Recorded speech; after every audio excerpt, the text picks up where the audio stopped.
ya ci gaba da wasa da nonunuwanta, ita ma ta ci gaba da wasa da zarmalulun shi, ta ɗauki baki ta sa kan zarmalulun shi tana ta sha, tana ta wasa da shi, tana ta sha, shi kuma na ta wasa na ta tattaɓa nonunuwanta.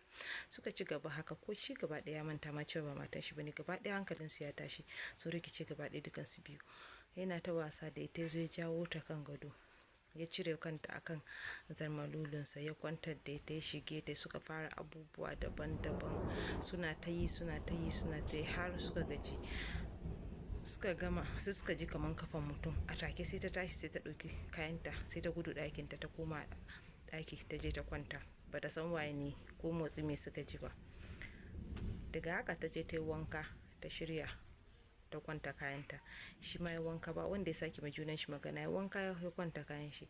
Wace gari da safe ya kama hanya ya tafi aiki, ita ma ta ci gaba da rayuwanta kamar ba abun da ya faru. Yayar kuma tana nan tana jira a zuwa roke ta dawo cikin gida. Ai yanzu da abun da ya faru nan ma, yanzu kan gaba ɗaya kan shi ma baya tunanin yayar ta dawo, ya fi son zaman ta ma a can da dai su ci gaba da rayuwarsu da kanwar. Da ma ya fi son kanwar akan ma yayan, don halayen yayar, amma dama ba saba ira ba haka da kanwar ba, ranar ne na ranar farkon da suka fara abubuwa haka. Ku biyo ma karo na gaba ku sha labari, ku like, ku share, ku follow.